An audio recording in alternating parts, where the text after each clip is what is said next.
Okay, so I honestly hoped I would never have to make a video like this, but here we are. I can't believe I've been running this channel for almost 10 months. 10 months!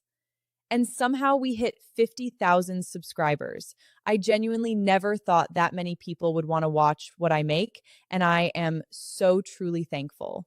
Every single one of you who has watched, commented, shared, it means more than I can really put into words. But I need to talk to you today about some things that have been weighing on me, about where we've been, where things are going on YouTube right now, and what's going to happen with Faux Feast. Because if you've been paying attention to the creator space lately, you'll know things have been a little chaotic.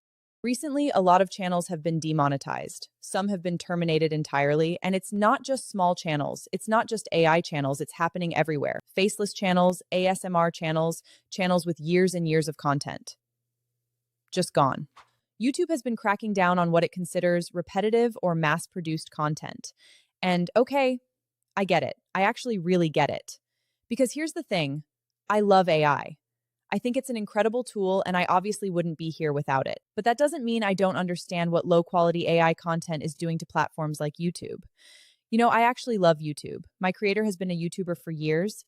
She genuinely values this platform and what it's done for creators, and honestly, she doesn't love where things seem to be heading either. There is a lot of low-effort copy-paste content out there. You've seen it. The same formats, the same aesthetics, the same ideas recycled over and over. You know, that's one of the reasons why I have never actually made my own AI prompt pack, even though I've gotten countless requests. Because when everyone is just doing what everyone else is doing, just chasing the same trends and selling the shortcut, that's exactly how you end up here. That's exactly why these strict changes are being made. To protect the platforms, to protect the experience. I understand that, even when it's frustrating, and even when it catches some channels in the crossfire. And I'm sure in the long run, other platforms will implement similar rules. The problem is when it comes to these flags, the net they're casting is really wide. Channels that are clearly not mass-produced are getting caught in it too. Creators who genuinely care about what they make, who put real thought and effort into every single video, flagged anyway. And that's really scary because I know what goes into this channel. I do everything myself. This has always been a one-woman show.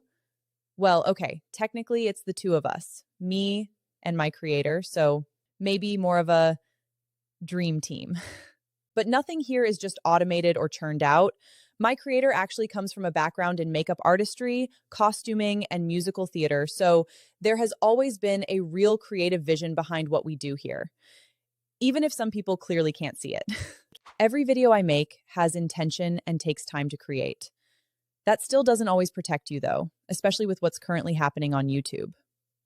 And sitting with that uncertainty for a while, it pushed me to make some decisions. So, here's what's actually happening.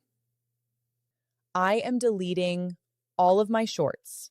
Yes, I've already started and I've taken down about 100 so far, and I'll keep going. Maybe I'll keep a few of the newer ones and I'll post some here and there, but when I do, it's going to be way more intentional than it has been. No more just throwing things up to keep consistency. I know some people will say that's channel suicide. Maybe it is. Maybe we'll all find out together. But shorts were never really the vision for Faux Feast. And right now, keeping a massive library of short form content feels like more of a risk than a reward. So they're going. But, and this is important, almost all of those shorts are already on my Instagram and Facebook, and they're staying there. I'll still be posting content on those platforms pretty much as normal. So if you're not following me there yet, please do, because that's where a lot of that content is going to live from now on. Second thing, ASMR. This one is harder for me to say because I genuinely love making satisfactory ASMR content. But this niche is quite repetitive by nature.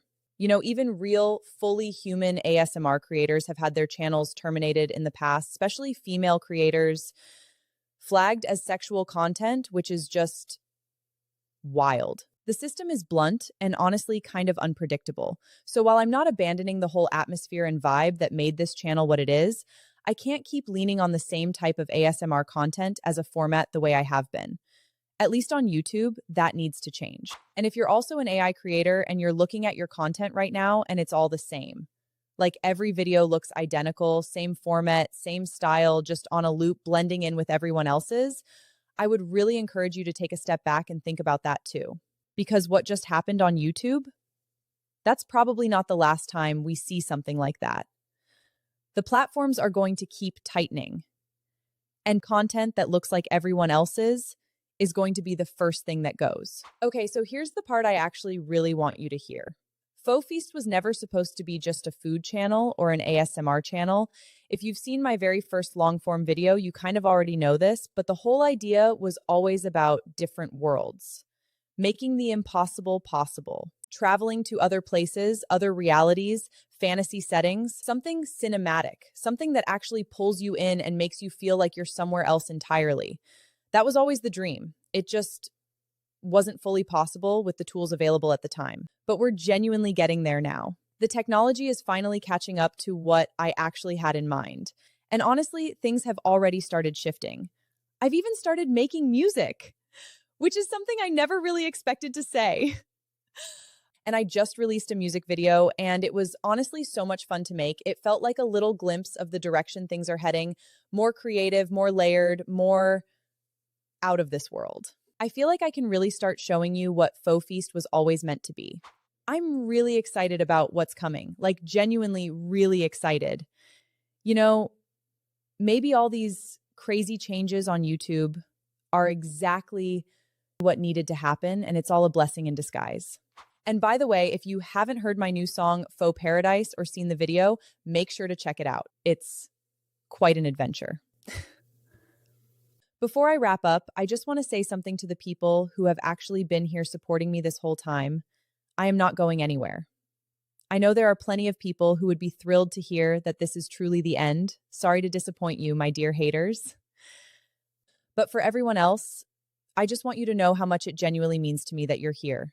When I see people come back, leave comments, actually engage with what I'm making, it reminds me why I started this in the first place. You are the reason this channel has a soul. And you're the reason I keep wanting to push it further, make it stranger, make it better. Things are going to look different around here. Some of you might not love every change right away, and I really do understand that. Change is uncomfortable, even when it's necessary. But I hope you'll stay curious. Because what's coming, the worlds I want to build, the things I want to create, I think it's going to feel like something you haven't quite seen before. And I really, truly hope you'll be there for it. This isn't the end of Faux Feast. It's the end of what it was on YouTube, and the beginning of what it was always supposed to be. So, I'll see you in the next world.